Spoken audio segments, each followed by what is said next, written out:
Elvis Presley received a phone call at 3 a.m. on July 15, 1977. The voice on the other end said 7 words that made Elvis realize, for the first time, that he was dying. What happened in the next 48 hours would reveal the deepest fear Elvis carried, the desperate measures he took to hide the truth, and the heartbreaking moment when he finally admitted to himself that he wouldn't live to see another year. This is the story of Elvis's final month, the phone call that changed everything, and the secret he tried to keep until his last breath. It was July 15, 1977, just 1 month before Elvis would die. He was at Graceland, unable to sleep as usual. The insomnia had gotten worse over the years. The prescription medications that were supposed to help him sleep would knock him out for a few hours, but then he'd wake up in the middle of the night, groggy and disoriented, alone in his massive bedroom. That night, Elvis was sitting up in bed watching television when the phone on his nightstand rang. It was 3:17 a.m. Nobody called Elvis directly at that hour unless it was an emergency. His private line was only known to a handful of people. Elvis picked up the phone. "Yeah?" "Elvis, it's Dr. Nick." Dr. George Nicopolis, Elvis's personal physician. "Doc, it's 3 in the morning. What's wrong?" There was a pause on the other end. Then Dr. Nick said 7 words that would haunt Elvis for his remaining month of life. "Your lab results came back. We need to talk." Elvis felt his stomach drop. 2 weeks earlier, Dr. Nick had insisted on running some tests. Elvis had been experiencing severe breathing problems, chest pains, and episodes where his heart would race uncontrollably. He'd been dismissing these symptoms for months, blaming them on exhaustion from touring. But Dr. Nick had been concerned enough to order comprehensive blood work and other tests. "What did they show?" Elvis asked, his voice tight. "Not over the phone," Dr. Nick said. "I'm coming to Graceland right now. I'll be there in 20 minutes. "Doc, just tell me. How bad is it?" Another pause. Then, "Elvis, your liver and kidney functions are severely compromised. Your heart shows signs of significant damage. And your colon? There are issues there too that we need to address immediately. I need you to check into the hospital tonight." Elvis's hand gripped the phone so hard his knuckles turned white. "No hospitals." "Elvis, this is serious. If we don't intervene now—" "I said no hospitals." Elvis's voice rose. "I'm not going to any hospital. You come here, we talk, but I'm not going to any hospital. I've got shows coming up. I've got commitments." "Elvis, those shows might kill you. Then they kill me. But I'm not canceling. I'm not letting everyone down." Dr. Nick arrived at Graceland 30 minutes later. He found Elvis in his bedroom, still in his pajamas, looking pale and scared despite his defiant words on the phone. "Show me the results," Elvis said. Dr. Nick opened his briefcase and pulled out a folder. "Elvis, I need you to really hear what I'm about to tell you. Your body is shutting down. The years of prescription medications, the diet, the strain you've put on your system, it's all catching up at once." He laid out the test results on the bed. Elvis stared at the numbers, not fully understanding them, but understanding enough from Dr. Nick's face that it was bad. "Your liver is functioning at maybe 40% capacity," Dr. Nick continued. "Your kidneys are struggling. Your heart has an irregular rhythm that's only getting worse. You've developed glaucoma in both eyes. Your colon is impacted, which is causing the severe abdominal pain you've been having. Elvis, your body is failing." "How long?" Elvis asked quietly. "How long what?" "How long do I have? If I don't change anything, if I keep going the way I'm going, how long?" Dr. Nick looked at his patient. This man he'd been trying to help for years and struggled with how honest to be. "Months. Maybe a year if you make immediate, drastic changes. But Elvis, if you keep touring, keep taking the medications at the levels you're taking them, keep pushing yourself the way you have been—" "How long?" Elvis repeated. "Weeks. Maybe months." The room was silent, except for the sound of the television that Elvis had left on. Some late-night movie playing to an audience of 2 men facing the hardest truth either of them had ever confronted. "What if I do everything you say?" Elvis asked. "What if I cancel the tours, check into the hospital, do whatever treatment you want? What then?" "Then you have a chance," Dr. Nick said. "Not a guarantee. The damage is extensive, but a chance. You can stabilize. Buy yourself time. Maybe years." Elvis stood up and walked to the window, looking out at the grounds of Graceland. His home. His sanctuary. The place he'd bought for his mother with his first real money, back when he was just starting out and the future seemed limitless. "I can't cancel the tours," he said. "Elvis, you have to." "You don't understand." Elvis turned around, and Dr. Nick was shocked by the tears in his eyes. "Colonel Parker's got me booked solid until December. If I cancel, he'll sue me for breach of contract. I'll lose everything. Graceland, my cars, everything. And worse than that, everyone will know why I canceled. They'll know I'm sick. They'll know I'm weak. They'll know that Elvis Presley isn't who they think he is anymore." "Elvis, your pride isn't worth your life." "It's not about pride," Elvis shouted. "It's about Lisa Marie. If I lose everything, what does she have? Her mother's already got custody. If I lose Graceland, if I lose my money, what kind of father am I? At least if I keep working, I can make sure she's provided for." Dr. Nick closed his briefcase. "You can't provide for her if you're dead."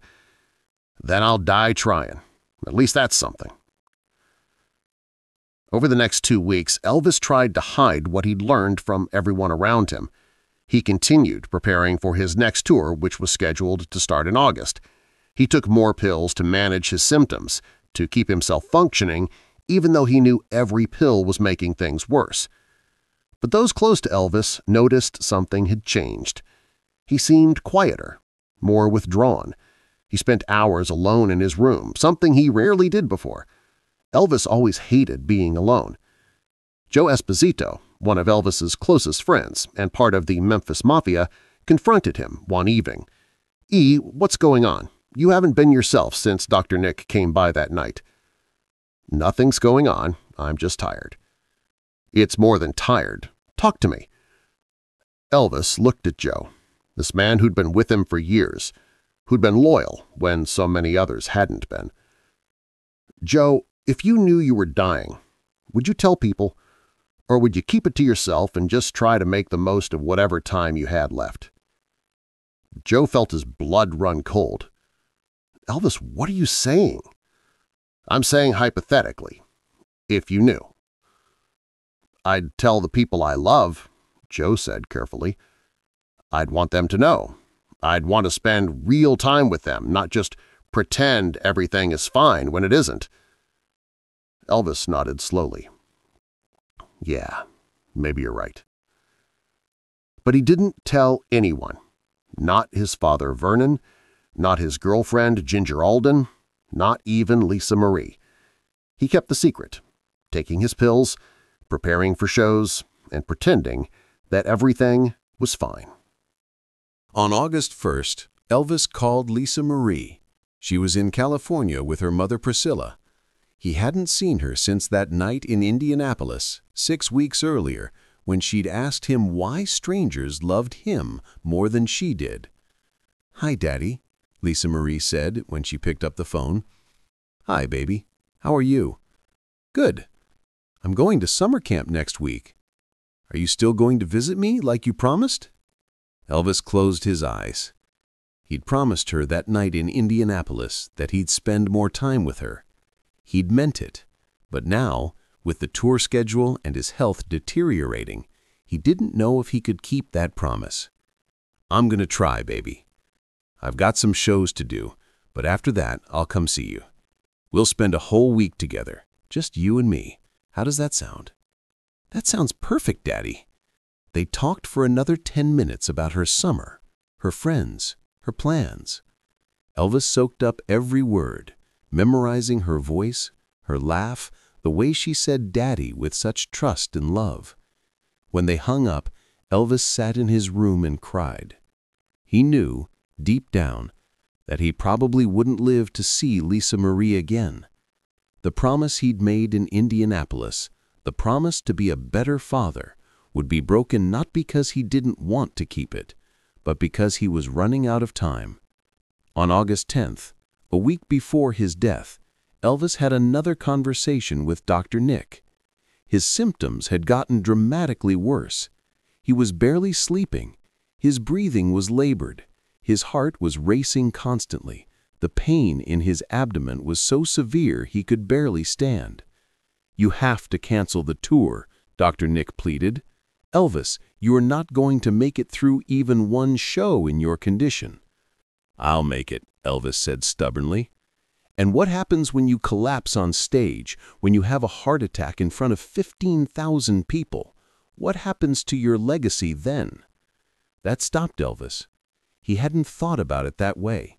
He'd been so focused on keeping his promises, on not letting people down, that he hadn't considered what it would do to his image, his legend, if he died publicly and dramatically.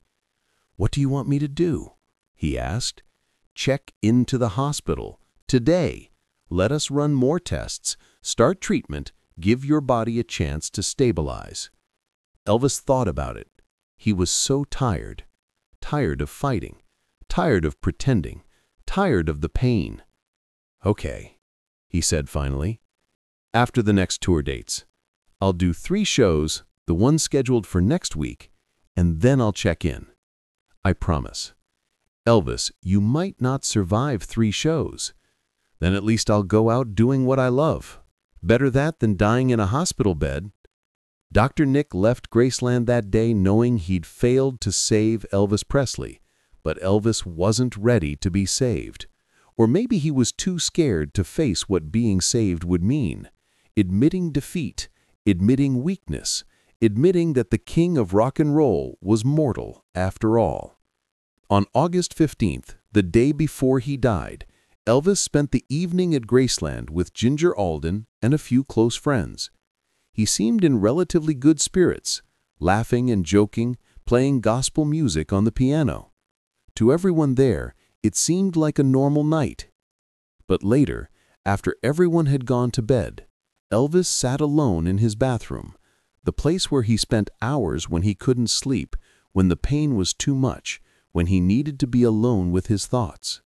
He was looking at himself in the mirror, this bloated, exhausted version of Elvis Presley, not the young man who'd electrified audiences in the 50s, not even the comeback king from the '68 special, just a sick, tired 42-year-old man who'd pushed his body too far and run out of time to fix it. Elvis opened his medication cabinet. The shelves were packed with prescription bottles, uppers to keep him awake for performances, downers to help him sleep, pain medication for his back, his stomach, his head, medication for his eyes, his heart, his blood pressure. So many pills, and none of them fixing the real problem.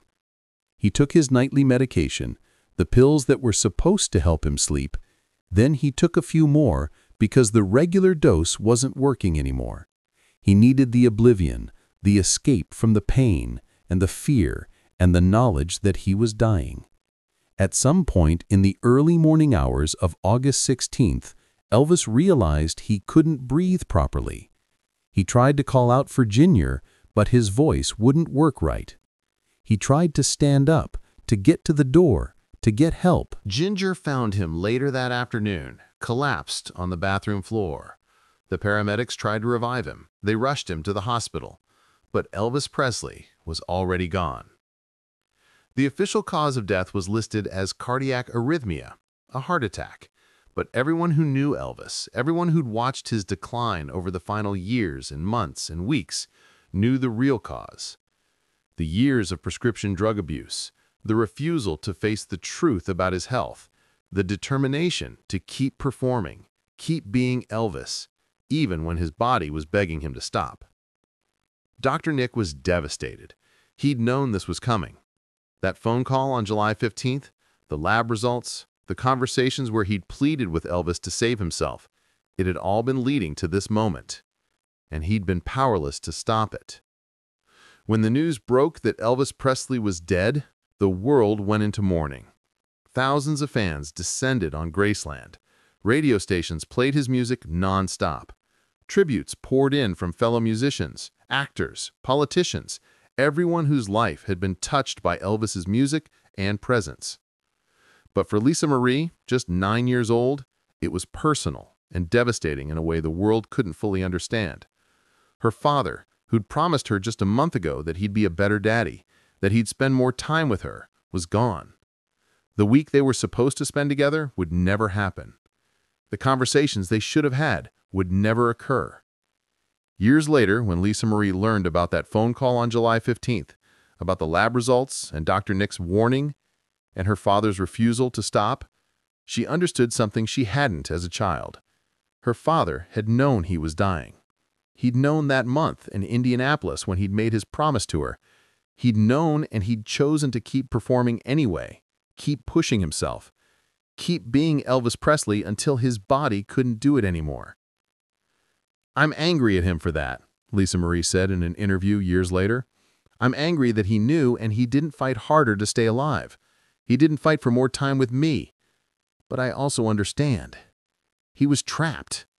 Trapped by the expectations, by Colonel Parker, by his own image, by everything that being Elvis Presley meant. And he didn't know how to escape that trap without losing everything he thought made him valuable." Joe Esposito, who'd been with Elvis until the end, carried guilt about that final month. "I knew something was wrong. We all did. But he wouldn't talk about it. He'd change the subject or make a joke or just walk away. I should have pushed harder. I should have forced him to deal with it.